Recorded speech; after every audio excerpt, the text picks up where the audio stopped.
चलिए पहले पढ़ लेते हैं पूरा, ठीक है। आज का जो हमारा टॉपिक है वो एंजाइम का अगला लेक्चर है, जिसमें हम डिस्कस करने वाले हैं factors affecting the rate of enzyme action. कि एंजाइम एक्शन जो है वो कौन कौन से फैक्टर्स जो हैं वो अफेक्ट करेंगे। तो इसमें ये जो है वो नंबर 1 एंजाइम कंसंट्रेशन है, जो एंजाइम के रेट ऑफ रिएक्शन पर अफेक्ट करती है। नंबर 2 सबस्ट्रेट कंसंट्रेशन है। नंबर 3 उसका टेम्परेचर है। और नंबर 4 जो है उसकी पीएच वैल्यू है। तो इसको अब हम वन बाय वन जो है वो डिटेल से देखते हैं। तो सबसे पहले हमारे पास है जी एंजाइम कंसंट्रेशन, कि एंजाइम की कंसंट्रेशन जो है वो किस तरह अफेक्ट करती है इसके ऊपर। तो rate of reaction depends directly on the amount of enzyme present at a specific time at unlimited substrate concentration। यानी अगर हमारे पास जो है वो बहुत ज्यादा सबस्ट्रेट होते हैं,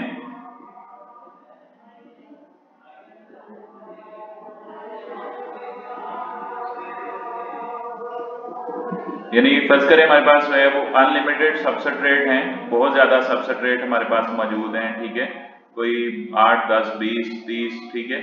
तो अगर हमारे पास एंजाइम सिर्फ 3 हो, एक एंजाइम इसके साथ जुड़ जाए, दूसरा इसके साथ, ठीक है, तो अब हमारे पास जो सबस्ट्रेट हैं वो अनलिमिटेड है, ठीक है। तो अगर हम मजीद एंजाइम की तादाद को बढ़ाएंगे, ठीक है, तो रेट ऑफ रिएक्शन क्या होता जाएगा, बढ़ता जाएगा, ठीक है। लेकिन एक स्पेसिफिक टाइम तक ये रिएक्शन बढ़ेगा, उसके बाद मजीद नहीं बढ़ेगा।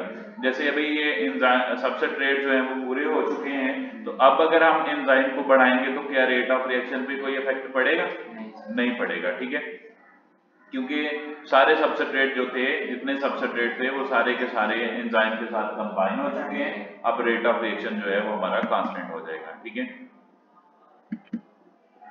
यहाँ पे बता रहा है कि the amount of enzyme is increased by 2-fold the reaction is doubled. यानी फर्ज करें आपके पास पहले 2 एंजाइम थे, ठीक है, तो आपने डबल कर दिए तो रिएक्शन रेट क्या हो जाएगा, उसका डबल हो जाएगा।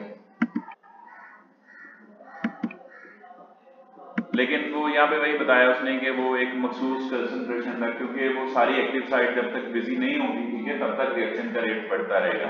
और जब सारी बिजी हो जाएंगी उसके बाद अगर आप मजीद एंजाइम के कंसंट्रेशन बढ़ाते हैं तो मजीद सबस्ट्रेट उसको नहीं मिलेंगे। जब मजीद उसको सबस्ट्रेट नहीं मिलेंगे तो रेट ऑफ रिएक्शन कांस्टेंट हो जाएगा, ठीक है।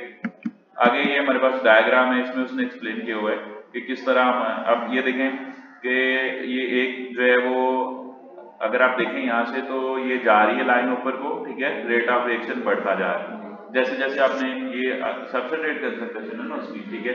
तो आप यहाँ पर एंजाइम को जब बढ़ाएंगे तो रेट ऑफ रिएक्शन क्या होता जाएगा, बढ़ता जाएगा, लेकिन एक मखसूस मुकाम है। जब वहां तक पहुंचेंगे तो उसके बाद अगर आप मजीद एंजाइम बढ़ाएंगे, ठीक है, तो रेट ऑफ रिएक्शन कांस्टेंट ही रहेगा, ठीक है, क्योंकि आप मजीद उसको सबस्ट्रेट नहीं मिल रहे ना कन्वर्ट होने के लिए, इसलिए। इसी तरह सबस्ट्रेट का है कि अगर आपके पास अनलिमिटेड एंजाइम्स मौजूद हैं, ठीक है, तो आप सबस्ट्रेट की कंसंट्रेशन को बढ़ाते जाएंगे तो वो भी रेट ऑफ रिएक्शन एक मखसूस मुकाम तक जो है वो बढ़ेगा, उसके बाद वो नहीं बढ़ेगा, ठीक है, कांस्टेंट रेट पर आ जाएगा। सबस्ट्रेट कंसंट्रेशन का भी सेम है, उसी तरह है जैसे एंजाइम कंसंट्रेशन का, ठीक है।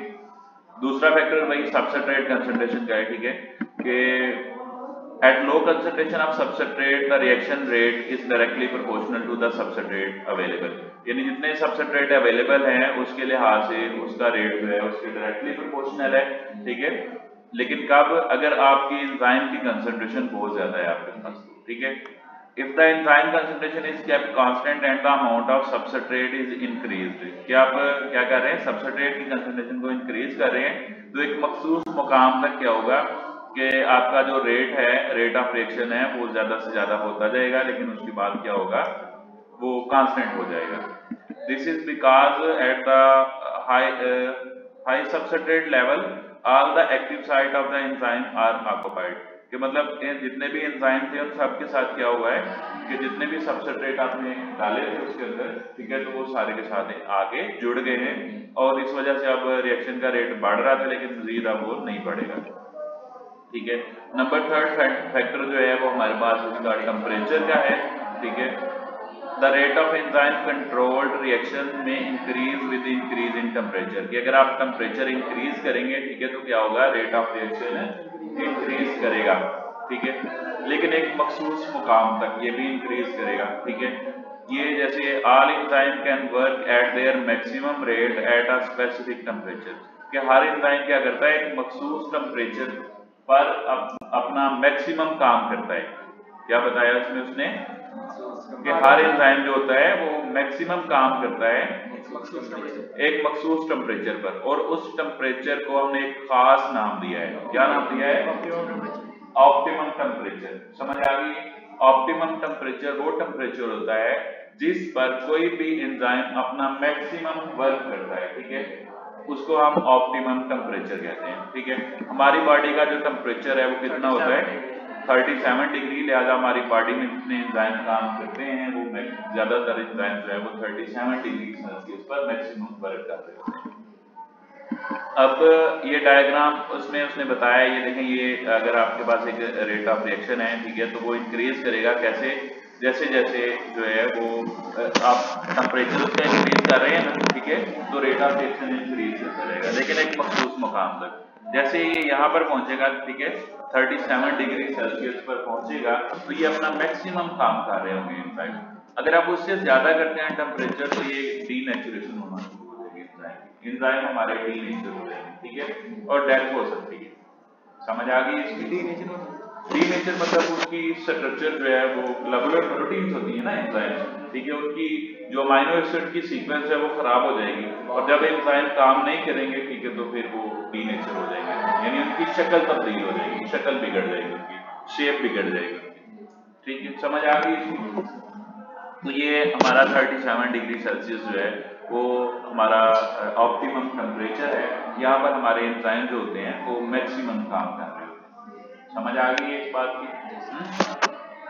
अच्छा जी, आगे हमारे पास जो इसका चौथा फैक्टर है वो है पीएच वैल्यू, ठीक है। अब हम देखेंगे कि पीएच वैल्यू किस तरह काम करती है, ठीक है। तो हमारे जो एंजाइम्स हैं, हर एंजाइम जो है वो एक मखसूस पीएच रेंज में काम करना पसंद करता है, ठीक है, और वो जिस रेंज में या जिस पीएच पे काम करता है उसको ऑप्टिमम पीएच कहते हैं। जैसे उधर ऑप्टिमम टेम्परेचर था, यहाँ पे क्या है? ऑप्टिमम पीएच है। A slight change in pH can change the ionization of amino acids। अब आपको पता है कि प्रोटीन के बने हुए होते हैं, तो पिछले चैप्टर में आपने पढ़ा था कि प्रोटीन जो है वो अमीनो एसिड की बनी होती है, ठीक है। तो जैसे अभी थोड़ी देर पहले भी मैंने बात की थी कि अमीनो एसिड की सीक्वेंस चेंज हो जाएगी, ठीक है। तो जैसे उसकी सीक्वेंस चेंज होगी तो फिर वो उसकी एक्टिव साइड जो है वो एक्टिव साइड नहीं रहेगी, ठीक है, वो फिर उसकी शेप चेंज हो जाएगी, फिर वो प्रॉपर अपना काम नहीं कर पाएगी, ठीक है। Moreover it may affect the ionization of the substrate, substrate की आयनाइजेशन पर भी कहते हैं कि ये अफेक्ट करते हैं। Under these change the condition enzyme activity is either retarded, कि मतलब एंजाइम की एक्टिविटी या तो जो है वो तबाह हो जाएगी या फिर ब्लॉक हो जाएगी मुकम्मल तौर पर, ठीक है, अगर आप उसकी पीएच को चेंज करते हैं।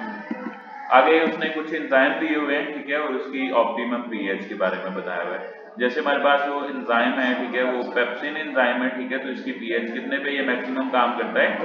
2 पीएच पे ये मैक्सिमम काम करता है। इसी तरह नंबर 2 हमारे पास जो है वो सुक्रेज है। सुक्रेज जो एंजाइम है वो 4.50 पे मैक्सिमम काम करता है। एंटीरोकाइनेज एंजाइम है 5.50 पे। स्लाइवरी माइलेज है जो हमारे स्लाइवा में होगा एंजाइम, ठीक है, 6.80 पे ये काम करता है। कैटालेज एंजाइम जो है ये 7.6 ये हमारे होगा, इसमें इंटेस्टाइन में होगा, ठीक है। कीमोट्रिप्सिन एंजाइम है, इसकी ये भी उधर ही होगा, 7 से 9 इसकी पीएच होती है। पैंक्रियाटिक लाइपेज है, ठीक है, ये पैंक्रियाज इस एंजाइम को खारिज करता है, ठीक है, और ये 9 इसकी पीएच होगी, और उसके बाद आर्जिनेज है, ये 9.7 पे अपना मैक्सिमम काम करता है, ठीक है। आज के लिए इतना ही, इंशाल्लाह फिर मुलाकात होगी।